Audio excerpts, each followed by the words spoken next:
الهلال الأمور مدحدرة.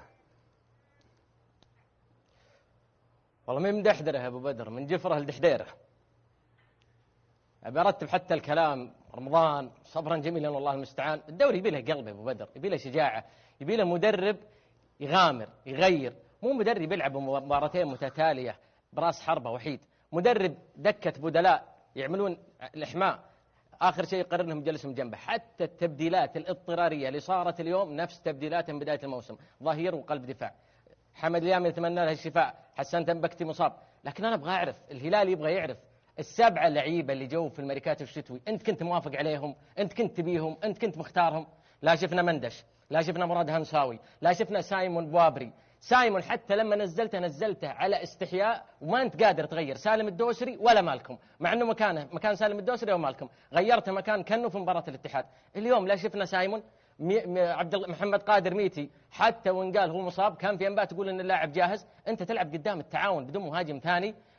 أصريت الشوط الثاني بنفس التشكيلة والطريقة والتكتيك، توهان فني. الهلال وصل لمرحلة ذهنية يا أبو بدر، إذا تسجل فيه هدف أنت قدام الاتحاد الدقيقة 5 مسجل هدف ومطرود لاعب من الاتحاد، سجل التعادل، الاتحاد انهار، الهلال ذهنيا صارت نفس الطريقة. الهلال مسيطر سيطرة سلبية، كرة وحيدة، خطأ، ركلة جزاء، الهلال انهار ذهنيا.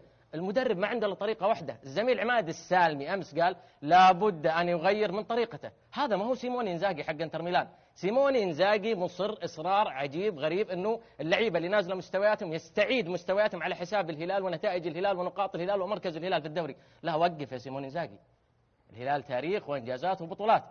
أنت عندك رفاهية في دكة البدلاء، في حلقة مفقودة إحنا ما إحنا فاهمينها، الهلالي ما هو فاهمها. اللعيبة هذولا من اختارهم؟ من جابهم؟ بناء عليه تم اختيارهم؟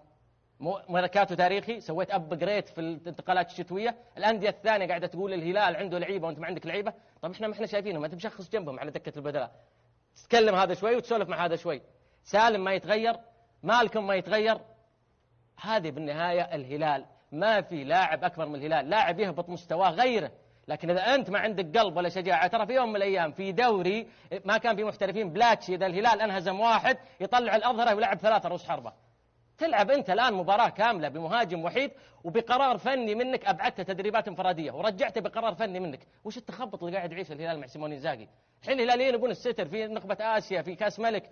لابد من الجلوس مع سيموني إنزاغي ومحاسبته ومناقشته. إذا كان يبحث عن الشرط الجزائي فالهلال أغلى وأهم من سيموني إنزاغي.